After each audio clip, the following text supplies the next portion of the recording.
Good afternoon.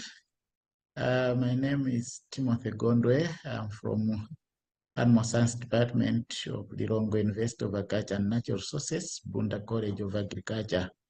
I'm a professor in animal breeding and have been implementing some of the projects related to community-based breeding programs, especially in goats. So today I would like to share with you some of the experiences that we have had through this presentation that is to follow shortly. Let me now share the screen. So welcome to this presentation, which is termed Community-Based Breeding Programs, Simple Practical Approaches for Improving Performance of African Small-Scale Production Systems. The aim of this is to share CBBP innovations that can lead to improving livestock productivity, livestock numbers, while at the same time conserving the genetic resources among African small-scale producers. So just some of these are the backgrounds of what we deal with as far as community-based breeding programs are concerned. This is just some of the outcomes that we want to get out of this shared knowledge in terms of capacities to integrate CBBP into existing livestock interventions. That's what we want. And also shared skills, have ability to develop CBBPs in small-scale production systems and ability to implement them.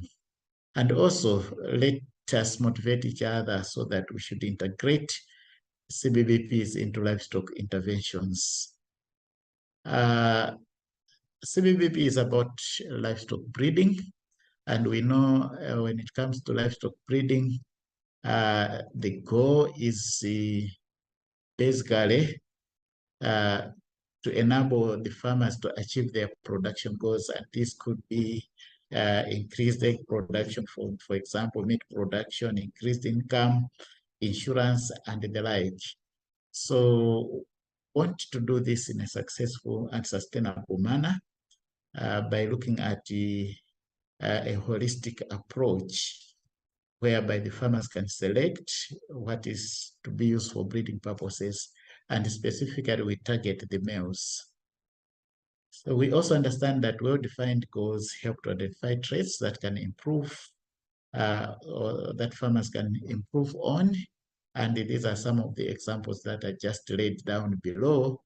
And these form basis and foundation for use in community-based breeding program. For example, it could be income through sales of live animals. And we know that we might be targeting fast-growing animals that also gains weight fast, high training ability, in terms of maybe poultry, percentage of eggs, laying potential, and the like. So what we have noted is that in many of the communities, they have got similar goals that needs to be achieved, and therefore we can have similar approaches to improve their animals using community-based breeding programs. So how to achieve these breeding goals is through breeding strategies that can be implemented to achieve the target set for the desirable ones. And we know that it can be through selection of breeding males from flocks that can be used to mate females in a community. And here what we do is that allow only selected males to mate females and put in mechanism for non-selected males. Can be through castration, but also sometimes we integrate with marketing. So make it that the non-selected ones get sold off the community before they reach sexual maturity. We also advocate what has been there before, crossbreeding of exotic males with local females in a community. In terms of goats, we have had exotic boer backs imported and distributed into the community. In terms of poultry, we have had black ostrich distributed into the community. And but what was lacking and what we want to promote also is to leave some local males to mate with local females so that we sustain the local genetic resource which is still needed, and also to promote to harvest the crossbred males for sale for meat before they reach sexual maturity. In this case, about 4 to 5 months in chickens and about 8 months in goats. So for this to be done, we see that the best approach is through a community-based breeding program. And why do we do that? African small-scale livestock production systems are low input, but command the majority of the livestock by numbers. Mostly these are indigenous or local breeds that dominate. Their productivity is low. And also in some other communities, we are not seeing a declining trend in terms of productivity. And we also understand that the efforts to improve their genetics through crossbreeding has in most cases not produced tangible results. So through the view of breeding programs, it has shown that crossbreeding technology has been implemented in many of our livestock species.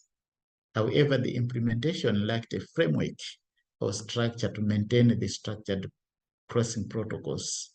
And this has led to initial gain, which are short-term, but eventually these are reversed through maybe subsequent crossing, back crossing, and inbreeding, and the like. So we're focusing on this framework.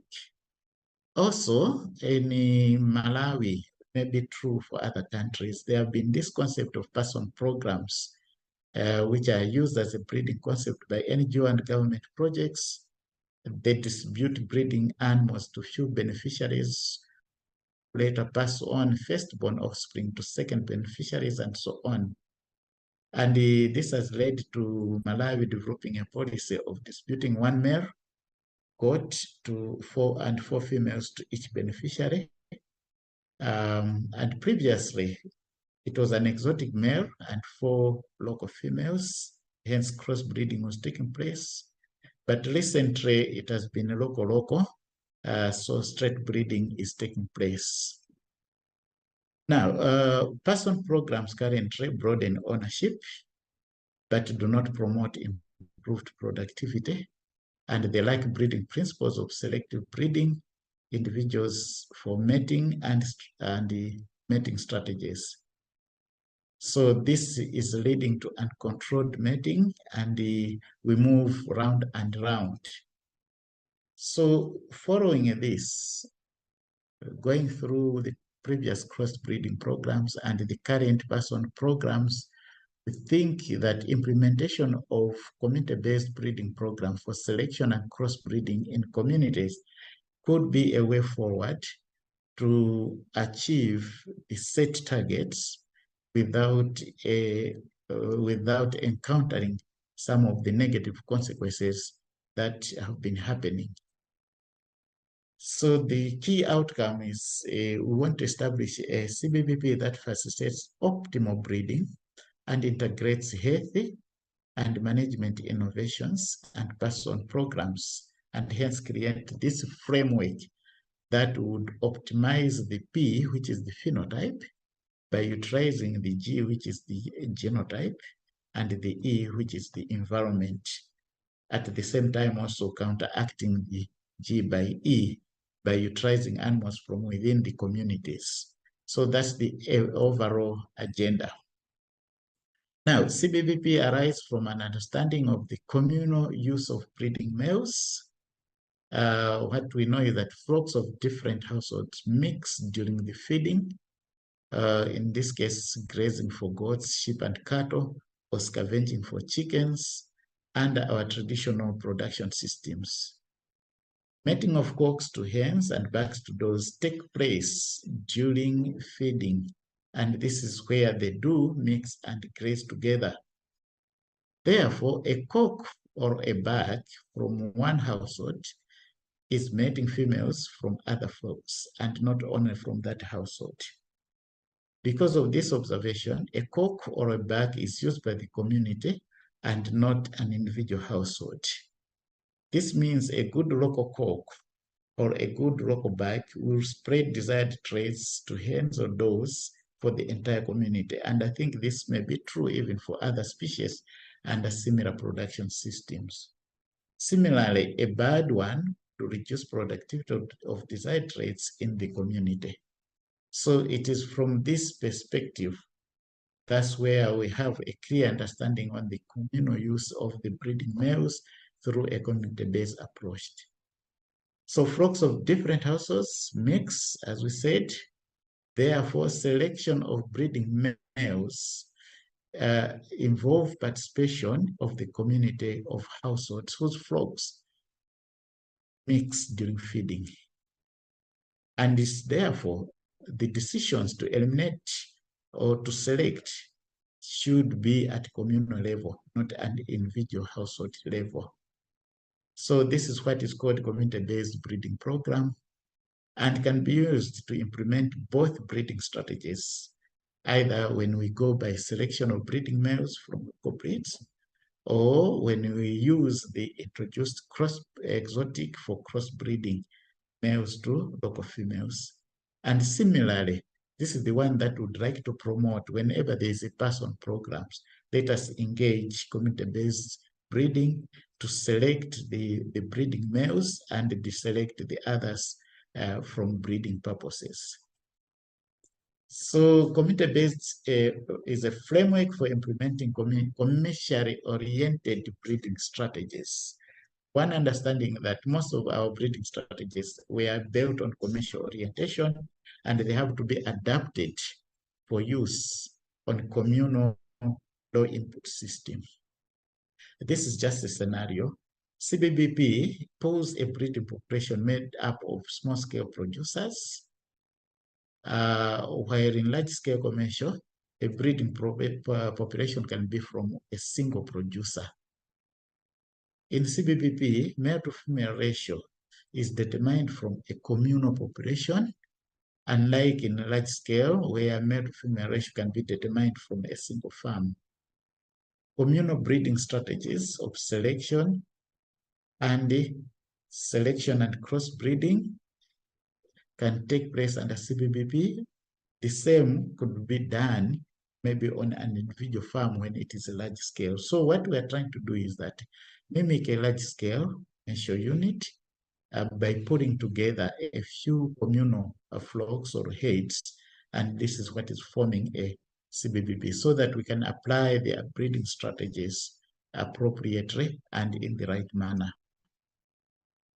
And this has arisen from a review of the breeding strategies, which talks about which strategy to implement for each species, and it talks about the need to establish a framework from which you can implement breeding program, and the criteria is well set in breeding strategies for sustainable management of animal genetic resources. And currently we also have some publications regarding to community-based breeding program. So the following are potential for species for small-scale production. What we note is that, for example, in cattle dairy, we can still use pure exotic breeding and crossbreeding because we can follow a structured breeding program. But maybe what needs to be done is to determine what is the level of crossing, and I'm sure ADDG is working on that. In goats, what we note is that when we want to promote dual purpose, I think we just need to go through straight breeding, because crossing has proven not to be systematic and sustainable. So this is what calls for the need for community-based breeding program. But we may need to engage research where we make a comparison between crossbreeding and the selection to see which is better. And I think the same be applicable even in chickens as far as village poultry is concerned. And this will also allow to create a framework that can allow us to commercialize small-scale livestock production system.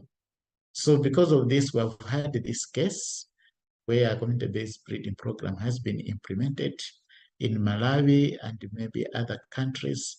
In goats, it was supported by USDA, through African Goat Improvement Network, where a selection of bucks from within the flocks took place.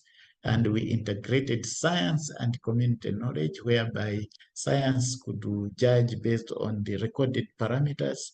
Communities could work on a selection based on the indigenous knowledge of each traits they would prefer to achieve their goals.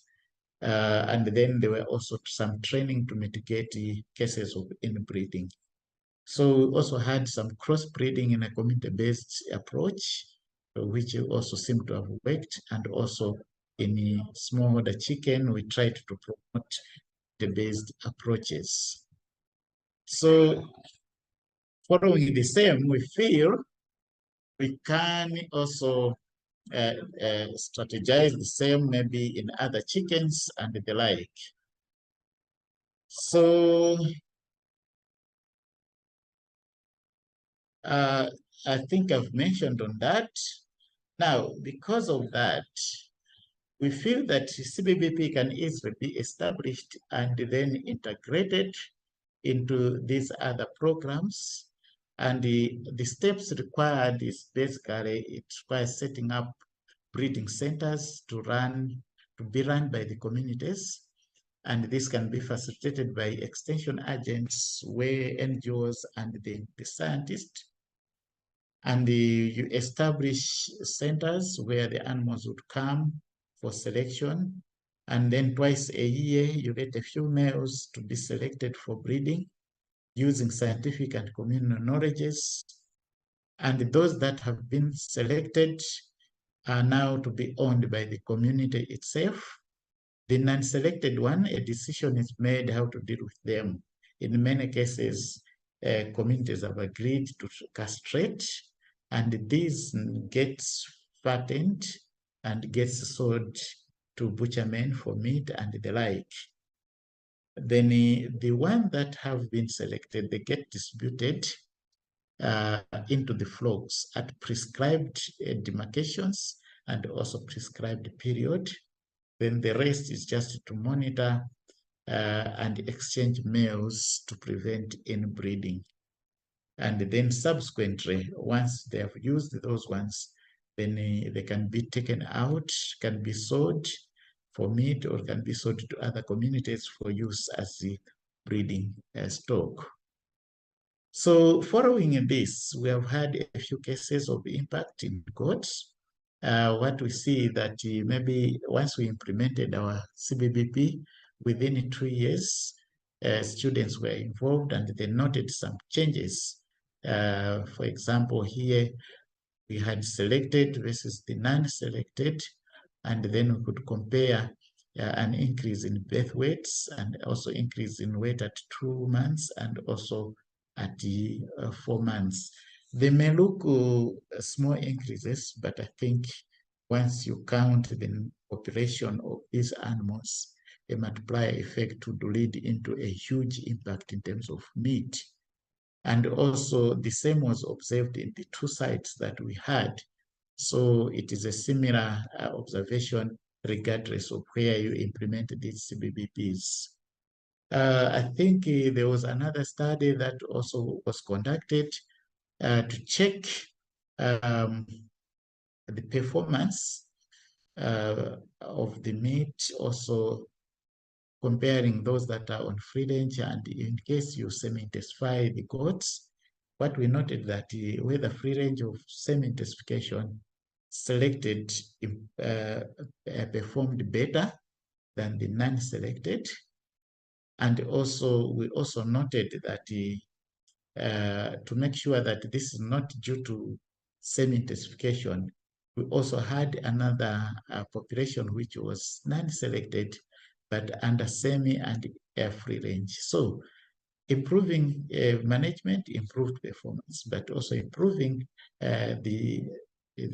genetically, they also improved performance due to selection. And these are what are the results that are shown here. And also finally, one more impact was can this address the carcass yields? And what we noted is that our goats, the carcass yield has gone down. And probably that's why maybe the market value, if you sell this on the formal sector, it is not yielding. They have just to go through the informal sector. So what we noted is that if you do the selection, you're also able to raise the dressing percentage of these ones. And if not mistaken, I think an economical dressing percentage should be 50%. And these are far below that. So we see that by a selection, a genetic approach using these communities, you can increase the dressing percentage and move towards what is economical. This is what was reported in quotes. So the take-home message for action planning is that in communities, let us integrate CBBP into our intervention programs. We talk about person programs here, and also promote semi-intensification for improved feeding and also improved health. So following this is that we need to integrate least cost health and feeding strategies into community-based breeding programs, because once you improve the genetics, it has to be supported. But the support has to be in such a way that it is affordable and manageable by the communities themselves. So that's why we need to work also on the management also, and also to work on the health aspect. So simple management interventions, simple health interventions need to be done. And I think this is just one of an illustration. CBBP will lead to improved goat production, sustained production, and up from non-selected ones, but also increased goat numbers. However, we need to improve the health aspect, and also we need to improve the feeding aspect for this to be challenged. And this is just a series of some of the indicators that we can follow, and this is the feeding aspect. So how best can we develop a sustainable feeding program for CBBP under this low input system? And what are the health interventions that we can implement under this CBBP input? So finally, what we also discovered is that apart from improving productivity, if there's no market, farmers also get demotivated. So marketing integration is one of the key aspects that we need to integrate into these person programs. So we need to commercialize the CBBP, and this will become an incentive to improving our livestock. So marketing strategies, encourage communities to earn value for their efforts, and therefore need to be included into interventions. Livestock markets need to be developed, and the CBBPs need to evolve to become cooperatives. Finally, and not least, is the need for continuous monitoring through research, integration into this particular program. So we need also to have that understanding of the integration of breeding, health, feeding, and husbandry practices that need to be included. And so we develop a better and sustainable approach. We have set up a guideline that will encourage community NGOs and the like to use in Malawi. And this is actually a simplified version of the entire CBBP that any one member can use. So it is in a PDF form. This is just presented in a PowerPoint just to make sure that we present. So it's establishing CBBP requires setting up simple protocol that should engage communities at the onset and not later in the project. So the following just gives a summary of the steps which need to be included. And this is just a process which one has to go through. But in case resources are not allowing, what we need is organize the communities and engage them. What are the targets? And then how can they select the best breeding animals by knowing the population in their community and how many bags they would like. And with that, then they can go into selection. But in a scientific and a mature way, logical way, these are the processes. You identify the breeding sites, and then you make participatory definition of breeding objectives. Then you demarcate breeding population from which the birds can be selected. And then you conduct routine bird selection and management. And following that, this is just the steps to expand on that.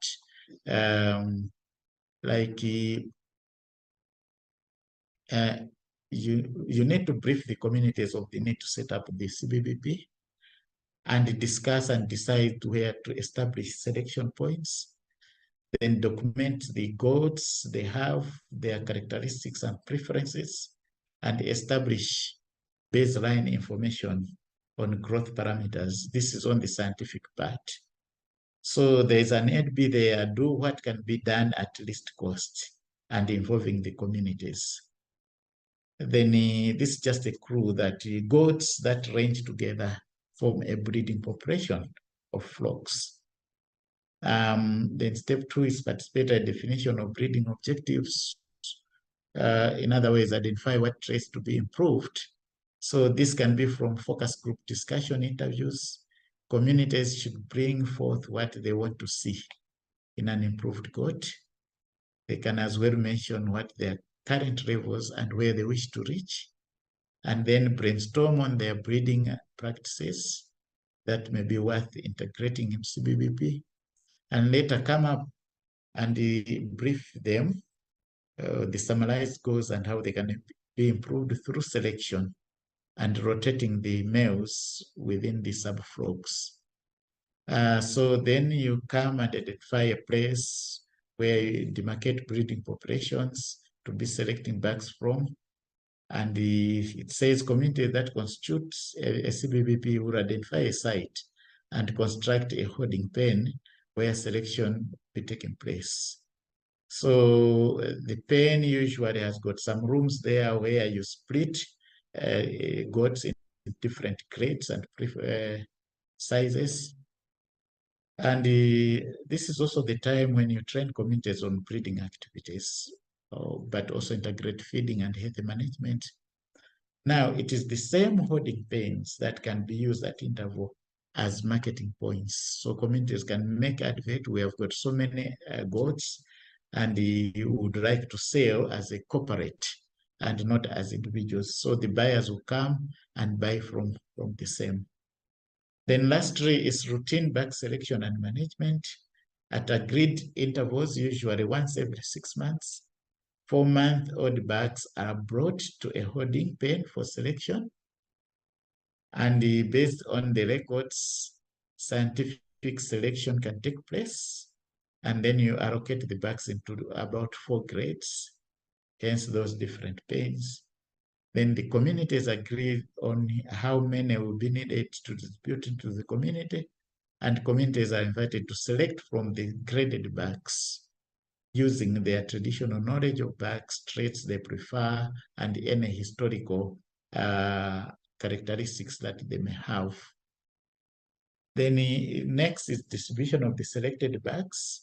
Each community within site will be subdivided into subpopulations, and then they set criteria how to divide those subpopulations. And each subpopulation will be assigned one bird that will be rotating at agreed intervals. And then all birds within a community will be transferred to another community at community agreed upon interval. Then there's a question of ownership of the selected birds. We understand these have to be owned by the community if they have to stay and not be sold. So the breeding committee will own and be responsible to allocate and rotate birds. This will require seed money to buy the birds from owning farmers so that they belong to them. And then used birds shall later be sold and funds be used to buy fresh birds selected from the holding pens. So farmers within the subflocks will be responsible to keep the bag that will be used in that particular area. So it are not bags that will stay at one place, but they will be within the farmers, distributed accordingly. And any management of the non-selected bags, the community will agree on which strategy to ensure non-selected bags do not mate in the area. So some such strategies would include making sure that selection takes place before market periods, and then eventually they sell non-selected bags, or castrating the non-selected bags. And this will require some farmers to be trained. Of course, we know that there are quite a number that traditionally do the selection, do the castration. And also using the selection days as marketing days, where all non-selected young males are sold off. So those are some of the strategies. Then from the research, we need data capturing tool for scientific selection prior to community selection. Records are needed. So use of local enumerators is engaged. They can do on-site data entry. This is where now we can use mobile phones to transmit data, and then we enter data into a common database. So currently for us here, Luana is used now to harmonize all the data sets, and then you will be running prior selections at each site. And then also as data accumulates, this forms a basis for more rigorous selection in future and monitoring trends of progress. But also it is possible where it is okay to build local capacity that can be established for each entity to manage this data and do physical selection. And then a reference guide was given on guidelines for setting up community-based breeding programs by ICADA, that was in Ethiopia. And these documents are available and can be requested easily. With this, I would like to thank you very much, and the questions and other comments are welcome. Thank you. Good afternoon.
owner's hand,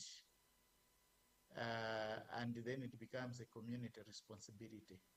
But where it is, how it is fed and raised and kept is exactly like the rest of the animals, how they are raised in that particular area.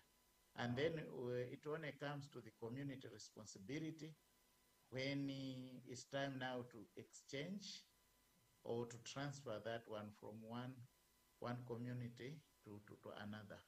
Okay. So that's the approach that we have taken. That's the one that we are using. Okay. Good. Thank you for your response.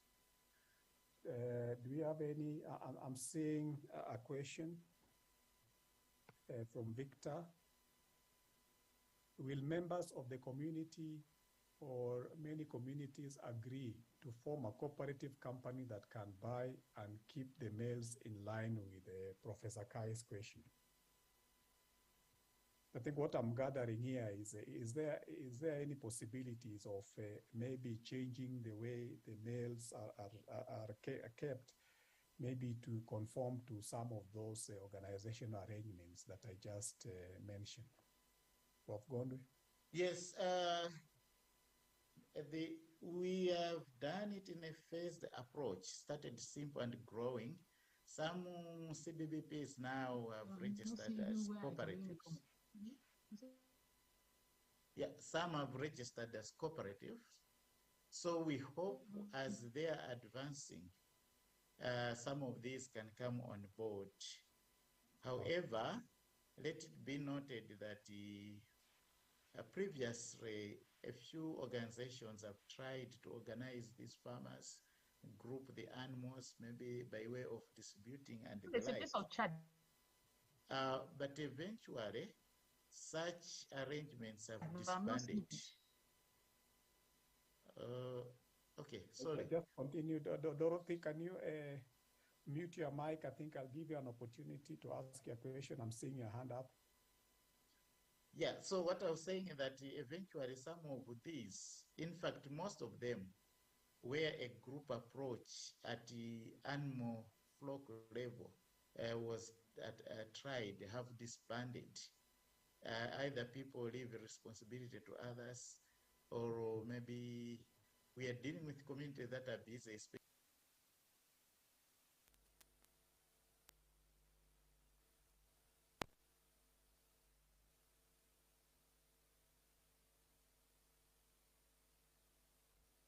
eventually they get ignored. So by way of trying to run away from that, what we said is currently let the responsibility of keeping the males be out. Instead, let them move as the other animals are moving. But we should understand that with advancement, that should be a way to go.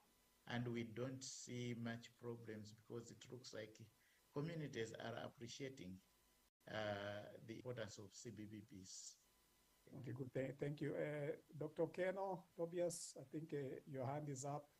Can you unmute yourself and briefly ask your question? Okay, thanks a lot, Prof.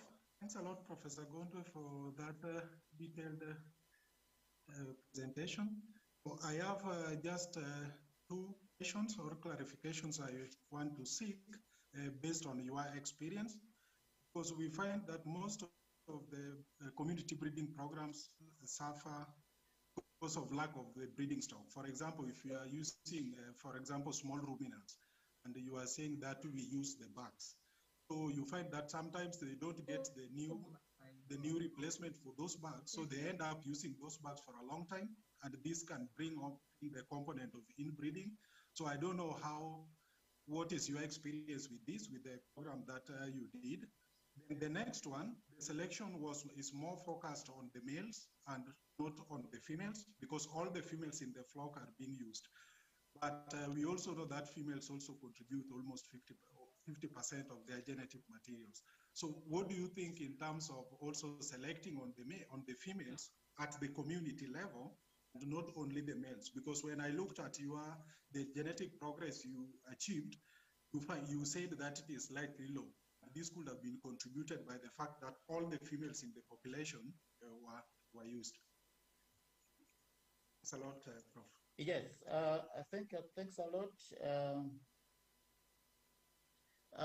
So far, what we have noted is that with the twice a year selection, uh, it is able to replace the breeding males even before they get long used into the system. We are yet to monitor maybe what happens in future, but at the moment, I think with the farmers, this has been working on very well. Of course, you cannot completely eliminate some of the issues, challenges. You would still find some farmers keeping maybe their males which have not been into the selection, but by numbers, eventually, those ones could get outnumbered. So this is something that we need to keep on monitoring, and that's why the research integration and the monitoring is part and parcel of the activities. With respect to selection for male only and not the female, this is understood from the genetic point of view. We are only targeting 50% of the genetic gain. But let us also understand that most of these farmers keep small flock sizes, maybe not more than 10. And at the moment, most of these are used. But also, secondly, unless they are under pressure, what farmers would be willing to take out of their flocks are the males within a prescribed age ranges. So initially, the target was let us use the male only. It is possible eventually to start working on the females, but maybe this may take long. The numbers might increase, the flock sizes might increase, but we are also challenged by the production system itself. It may not carry a heavy load of these ones.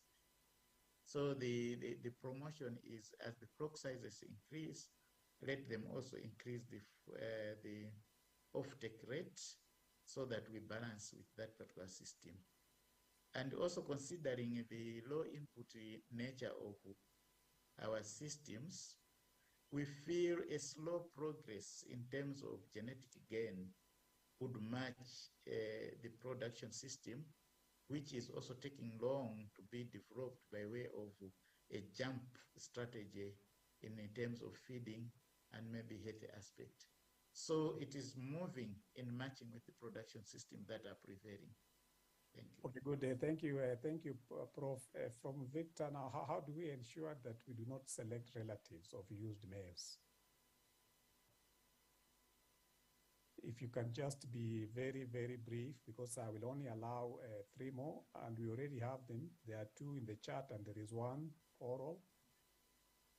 So can you respond? Yes, farmers, the communities have been trained the dangers of inbreeding, and that this is coming from use of related individuals. So they know when it comes to distribution, they make sure that the males that came from one area should go to another area, and then there's that interval of exchange. From our side, in scientific way, I think the recording also helps us. So we are able to check on those ones, the cases of inbreeding. Okay, good, thank you. Almaz? Almaz, your hand is up. Okay, thank you, Prof, for your brief presentations. I just have one question. I need more clarification, especially on the integrate use of the pass-on strategies with the communal male use, especially how you manage the cost, especially. I think the pass-on strategies, every first beneficiaries will pass the first offspring for the next beneficiaries. Then how you manage the individual animal costs and how you manage both this, the individual which will be passed to the next beneficiaries and the communal use male and how you that means how you manage the inbreeding, in case the first beneficiaries and the second beneficiaries may share the common male, which will be relative animals, and for how many cycles you follow the pass-on strategies, especially in order to manage the inbreeding. Yeah, thanks for that. In fact, this integration of CBBP into person strategy, it is a recent advocate into NGOs and the other government programs who have picked up the CBBP currently. They have been using person strategy, and we have noted that there have been very intangible impact or output. So one of the issues is that they have been over-distributing the males into these communities. Most of these males came from other agroecological zones, and they could survive, but with the difficulties of adaptation. But also we noted that some of these males are not genetically weighted. So the first entry point is let the community from these do some selection. We may not have much control on the first population, but in subsequent one, then there will be some control, including these issues of inbreeding. And the second aspect of trying to integrate CBBP into pass on is that in future, once communities have received the animals, they should now try to recycle from that community rather than going again into other communities where they are draining a population and populating into another population. So, and also trying to at least improve their productivity. So we are yet to monitor this because it's a recent introduction into the CBBP. A lot of NGOs now are trying to pick up the CBBP and integrate into their person. So with use of those guidelines, we will move together. Thank you. Thank you very much, Prof. I think I just have two last ones. The first one is on how can we, from Wasike, how can we enhance use of reproductive technologies to expedite dissemination of superior genetics in community breeding schemes? The use of reproductive technologies in community breeding. Yes, in fact, what we observed is that use of these breeding males, on one hand, in the communities, they started having a lot of breeding males, and we started advertising to sell to other communities as improved genetics. But also what we noted is that in our subsequent research, we should integrate artificial insemination in goats and also in chickens, so that we expand the environment within which these selected males can service. So we are trying to introduce artificial insemination, which is seemingly seen to be a potential reproductive technology that can be utilized. Thank you very much. Now the last question.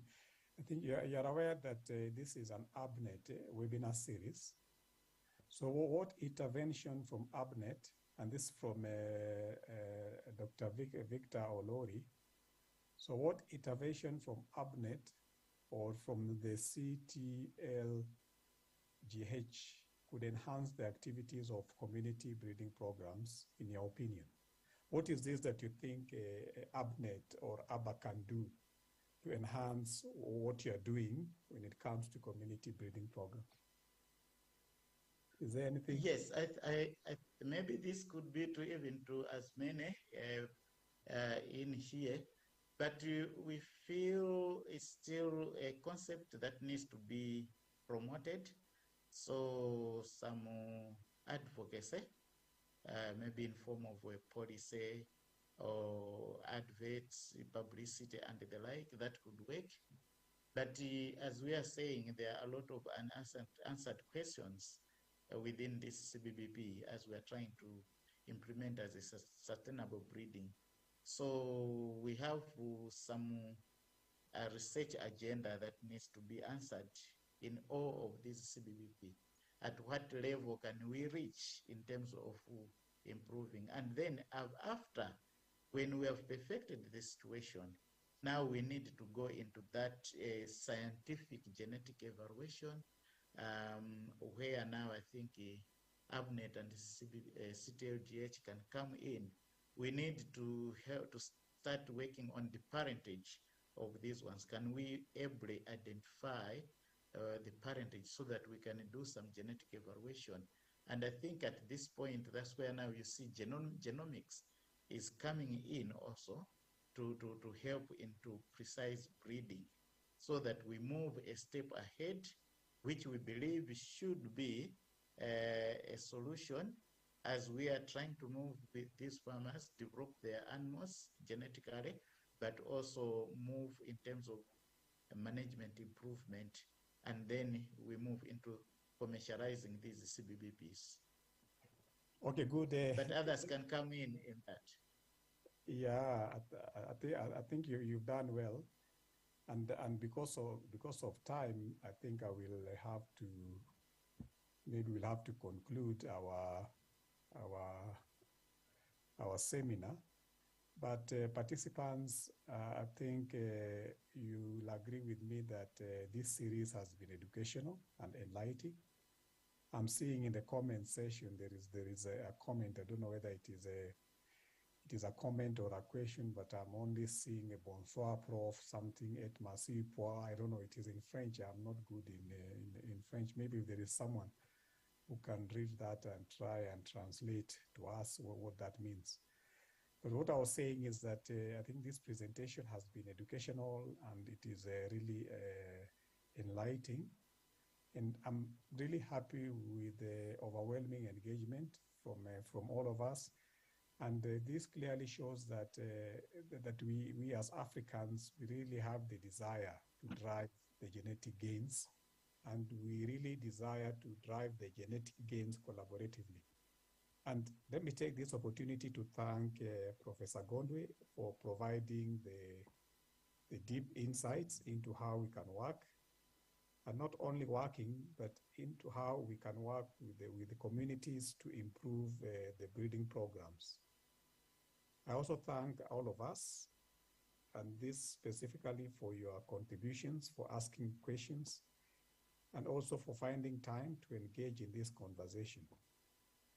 And as we conclude for today, I'd just like to remind us that let us keep collaborating and adapting and learning to ensure that African livestock systems move closer towards resilience and also towards sustainability. And I look forward to more engagement in future. Within the chat, I think someone was asking whether this presentation will be available. Yeah, this presentation has been recorded, and it will be available in the Animal Breeding, African Animal Breeding Association website. That is at the www.animalbreeding-africa.org.